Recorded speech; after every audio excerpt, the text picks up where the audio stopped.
আমাদের হিন্দুরা কিভাবে বঞ্চিত হচ্ছি সমাজে সংখ্যালঘুদের মাধ্যমে, কিভাবে প্রতারিত হচ্ছি তার নমুনা আজকে এই ভিডিওটির মাধ্যমে পাবে। তাই স্কিপ না করে অবশ্যই শেষ পর্যন্ত দেখো। গত 2013-তে মালয়েশিয়াতে একটা কনফারেন্স হয়েছিল, যেখানে সব মুসলিম কান্ট্রিগুলো একত্রিত হয়েছিল এবং তারা একটি ইকোনমিক সিস্টেম চালু করেছিল, যেটির নাম হালাল ইকোনমি। সেই ইকোনমির মধ্যে বলা হয়েছিল যে যেসব নন ইসলামিক কান্ট্রি রয়েছে, সেই সব নন ইসলামিক কান্ট্রি থেকে যেসব খাবার আসবে তাদের দেশে, তারা একটা নির্দিষ্ট সার্টিফিকেশন দেবে, যেটির নাম হালাল সার্টিফিকেশন। সেই সার্টিফিকেশনটা সেই কোম্পানিগুলোকে নিতে হবে, তবেই তারা সেই কোম্পানির সেটাকে অ্যাকসেপ্ট করবে।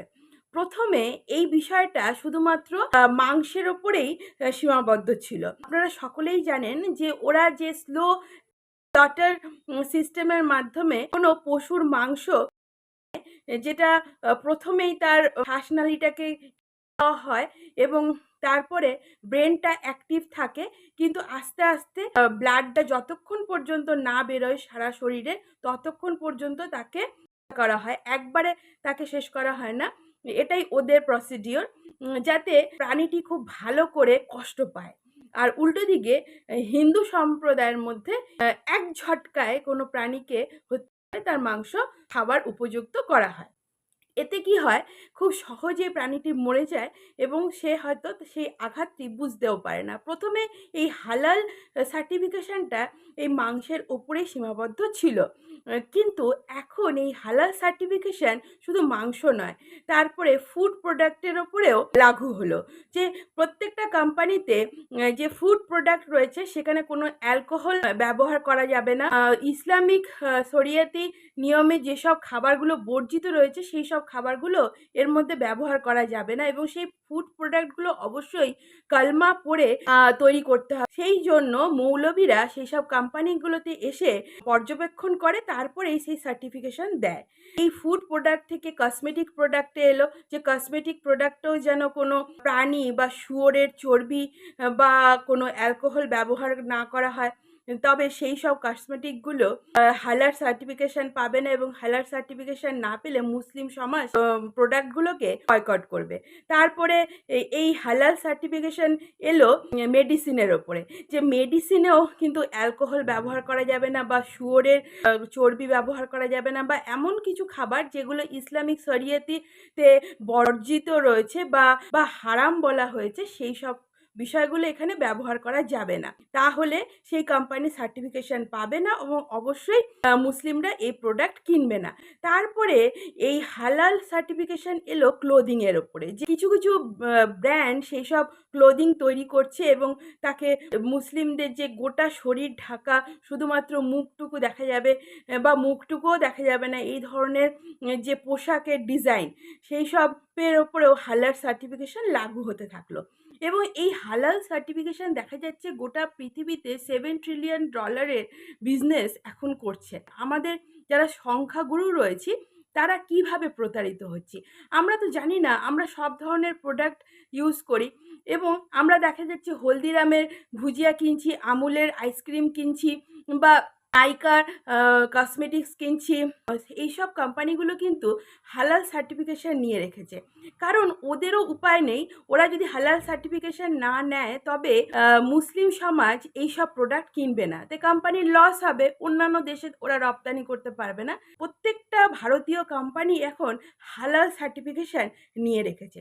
এই হালাল সার্টিফিকেশন থেকে এখন হাউজিং কমিটি বা রিয়েল এস্টেটও বাদ যায়নি। কেরলে এমন একটি জায়গা রয়েছে, বা মুম্বাইতে সুকুন বলে এমন একটি মাল্টিপ্লেক্স হাউজিং কমপ্লেক্স তৈরি হচ্ছে যেখানে হালাল সার্টিফিকেশন রয়েছে, এবং সেখানে মহিলাদের জন্য আলাদা সুইমিং পুল, তাদের নমাজ পড়ার ব্যবস্থা, মুসলিম শরিয়াতি নিয়ম অনুযায়ী যা যা থাকা দরকার, বাড়িতে যেরকম ধরনের ব্যবস্থাপনা থাকা দরকার ঠিক সেইভাবেই সেই কমিউনিটি তৈরি হচ্ছে।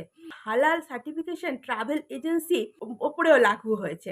এইসব ট্রাভেল এজেন্সিগুলো মাধ্যমে তারা বিভিন্ন জায়গায় ঘুরতে যাচ্ছে এবং তারা যেসব হোটেলে খাচ্ছে সেই সব খাবারও যেন হালাল সার্টিফিকেশনের আওতায় আসে।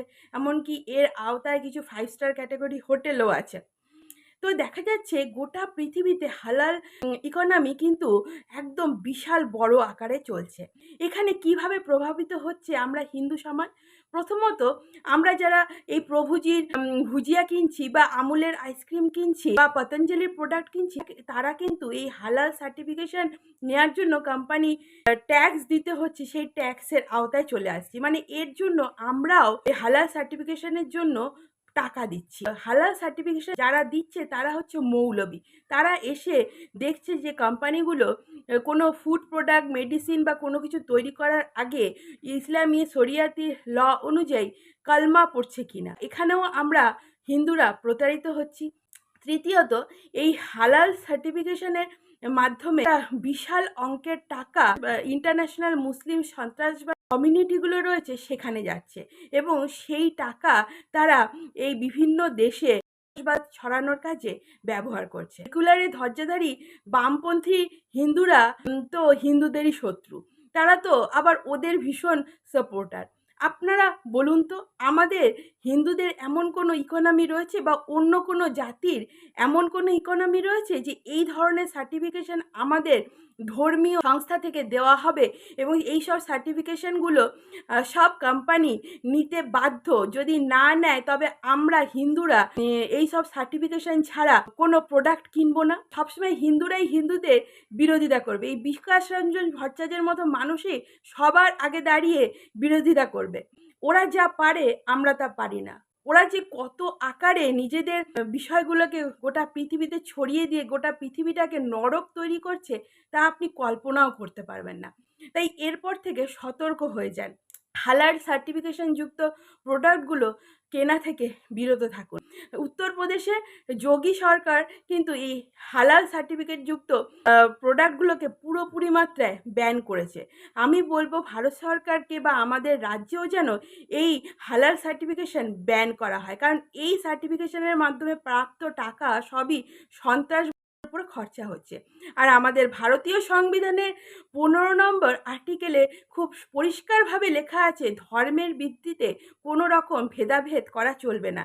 তবে আমাদের দেশ সেকুলার কান্ট্রি হয়েও কেন একটি ইসলামিক শরিয়াতি নিয়মের উপর ভিত্তি করে এই হালাল সার্টিফিকেশনকে বৈধতা দেওয়া হয়েছে?